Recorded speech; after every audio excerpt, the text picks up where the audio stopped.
Fashion trends may come and go, but are they secretly sabotaging your style? I'm Sabrina, I'm a fashion enthusiast, and if you are also the same, I think you're going to like it here. In this video, I'm exposing 6 of the biggest mistakes that people make when chasing trends and how to avoid them so that you can build a wardrobe that you'll love. Before I begin, I just want to start off by saying that I have been ill for the past week, so if my voice is a little bit cracky, if my appearance is a little bit slacking, that is why. Now let's get into it. Number 1, blindly following every trend. Now everyone has a trend that they see that they love or hate, which is a good thing. It shows that you see a trend and you know immediately that that trend is not for you or that trend is for you. But if you are just blindly following a trend just to say that you partaked in the trend, immediate mistake. And it's a mistake because not every single trend is going to be suited for everyone's body shape, not everyone's lifestyle, and definitely not everyone's personal style. Not every single trend is going to be suited for everybody, and especially not every single trend should be followed. Think of a trend more of like an inspiration piece as opposed to something that you have to follow. Now what you should be doing instead is selecting trends that align with your aesthetic, your personal style, and your lifestyle. Choose to wear a trend because it makes you feel good and it aligns with yourself. I personally don't buy anything that I don't love. If I don't love it and it doesn't make my heart flutter a little bit, it either goes back or it's never bought. Be ultra selective when it comes to the trends that you choose to wear,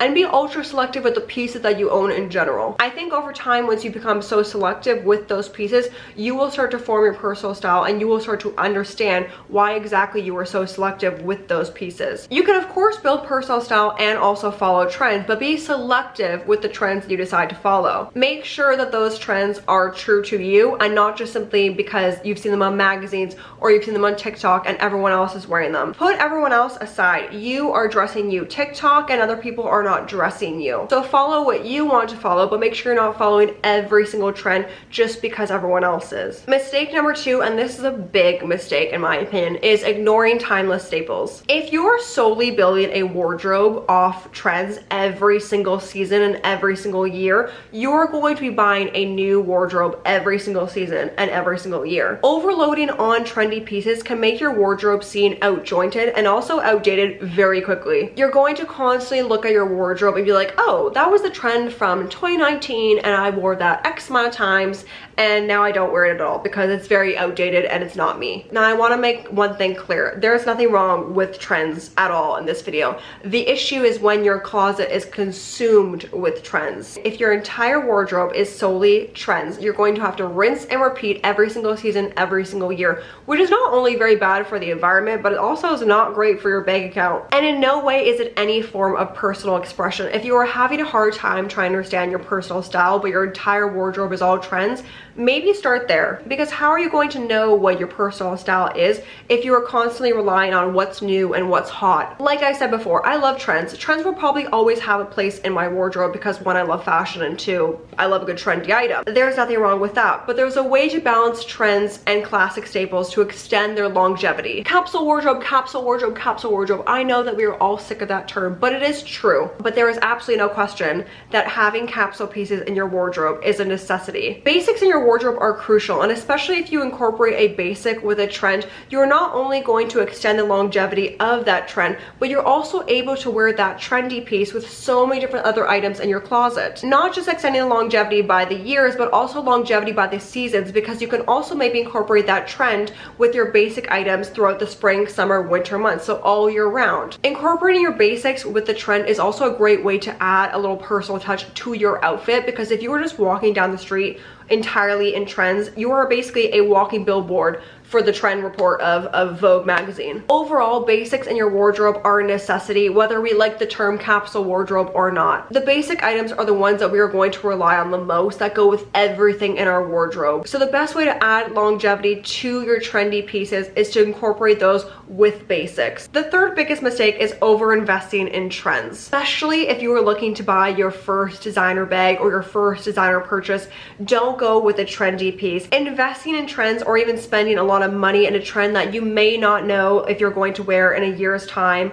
or even next season isn't probably the best way to go about it. Now, of course, this is going to look different for everybody. Obviously, everyone has different means, different lifestyles, but I would strongly recommend not to over-invest into a trend that you may not even like in a year's time. Unless you absolutely love that trend and you know you love that trend, then I would say go for it. I'm just using the example of designer bags, but let's say, for example, you didn't know if you wanted to invest that much money. You could also also go for a high street option. See how much you wear it, see how much you enjoy it, and then you can invest further from there. This can be applied to absolutely anything, but maybe try the more affordable option, the mid-range option, see how much you enjoy it before indulging and investing in the bigger option, the bigger ticket option. Because at the end of the day, you never know, and a lot of us learn from experience. So maybe you bought the mid-range brand, you end up hating it, and you're happy that you never invested in the high ticket item. If you didn't at least try with the mid-range brand, you would have tried with the high ticket item, and then you would have regretted it. Hard truth, been there, done that, it's not worth it. Mistake number 4, ignoring your personal style.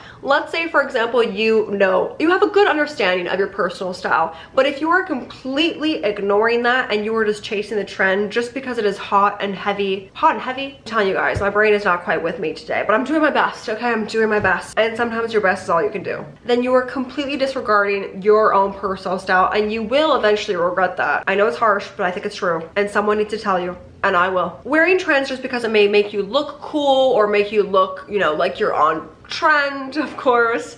It just screams inauthentic, and it shows. It definitely can show when you are not confident in your outfit. When you are embodying your personal style, it shows, okay? We can see your confidence, it radiates. But when you are wearing something that you're not comfortable with or something that you're not authentic to yourself, it also shows, okay? It shows both ways. Being as authentic to your own personal style will give you the best results. It will show. People will be like, wow, who is that radiant goddess over there? And you'll be like, me, okay, me. Because I stuck to my personal style. I didn't want to go down the route of following all the trends, okay? Good on you. So here's what to do. You're gonna adapt trends that follow within your personal style. If you see a trend and you're like, wow, I could easily incorporate that trend with so many different looks in my wardrobe, then kudos to you, that is a good trend to follow. Even if you're following your personal style, incorporating a trend will not give it away that, wow, that person's a trend walking billboard. It's more of a subtle show. No matter what, ignoring your personal style just to follow a trend is going to be an instant